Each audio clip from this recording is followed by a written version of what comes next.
E sobre esses números aí, a exportação recorde de mais de 47 milhões de sacas de café na safra 23-24, eu converso agora com Márcio Ferreira, presidente do Secafé. Muito bem-vindo, Márcio. Boa noite.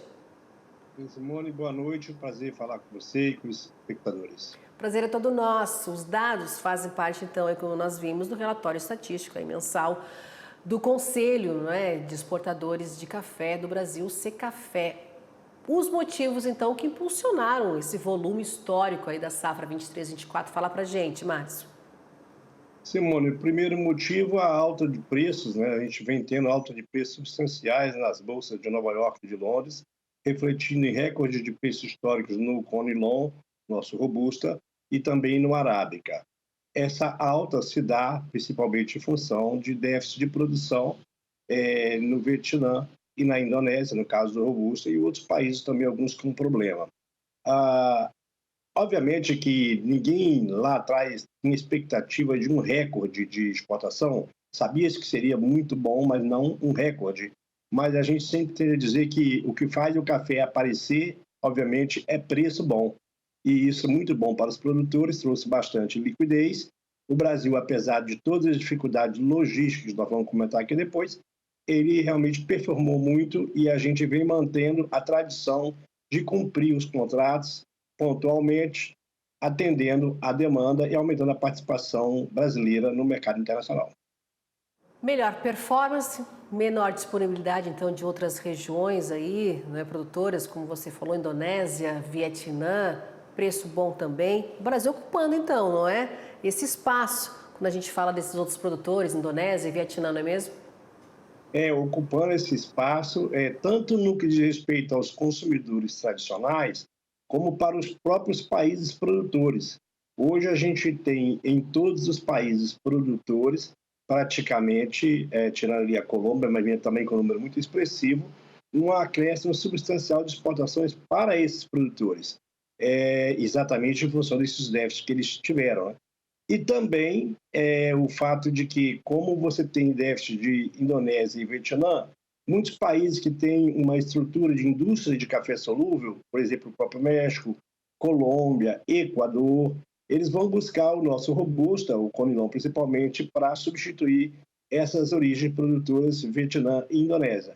E para os tradicionais consumidores, a gente vem mantendo uma performance muito interessante e todos os países consumidores e blocos econômicos, tirando aí o Mercosul, mas todos os países consumidores, nós tivemos aumento e aumento representativo de exportação, tanto de valor quanto de volume. Tá certo, antes da gente chegar no relatório, quando falo da logística, em relação ao volume, eu queria saber essa alta aí, e quantos milhões de sacas de 60 quilos, então, nessa safra 23-24? A gente exportou 47 milhões e 300 mil sacas, é um novo recorde. O anterior era da ordem de 45 e pouco. E há que chamar atenção porque nós tivemos, e o anterior foi em 2020, né? Foi pré aquele período de geada, e aí depois nós tivemos uma queda grande na produção. Mas desses 47.300 que atingimos agora, 8 milhões e 200 mil sacas de café foram Robusta, Conilon, um aumento da ordem de 461% sobre o ano anterior.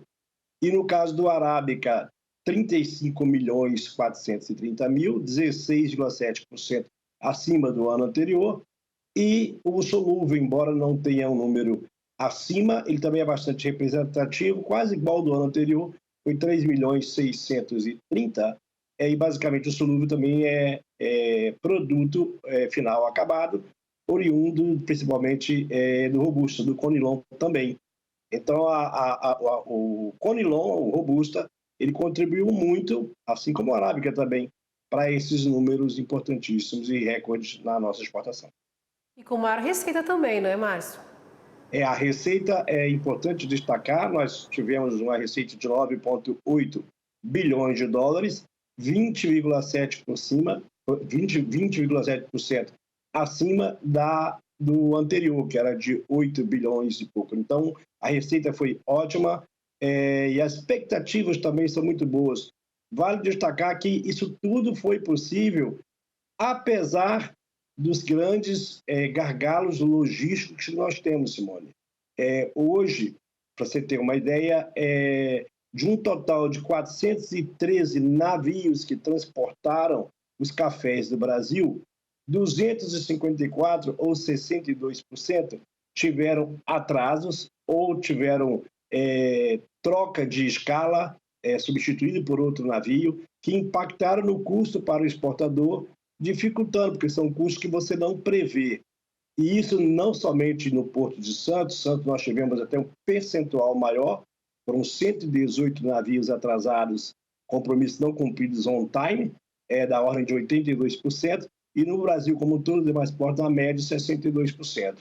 Isso, obviamente, não é um dado bom, porque você faz com que a mercadoria demore muito mais a chegar no seu destino, num quadro em que a gente já sabe que tem escassez de mercadoria, e onera bastante o exportador, que obviamente vai tentar repassar esse custo para o importador no momento em que os preços já estão extremamente majorados, obviamente favoráveis para o produtor.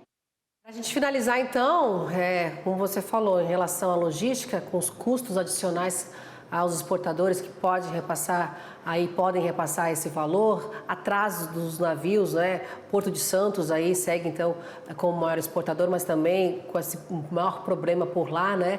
E eu te pergunto, para a gente finalizar por aqui, essas dificuldades, quando a gente fala em logística, elas vão seguir para o segundo semestre? Podem seguir?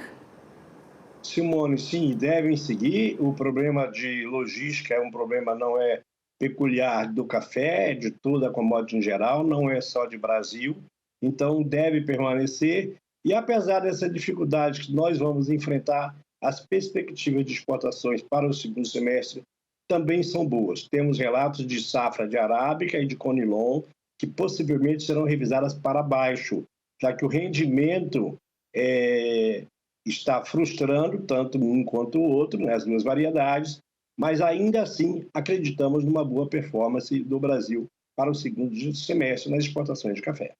Seguindo essa performance aqui, acompanhando ela, viu? Márcio Ferreira, presidente do Secafé. Muito obrigada, Márcio, pela gentileza dessa conversa hoje aqui comigo, viu? Uma boa noite e até a próxima. Boa noite, um prazer estar com vocês.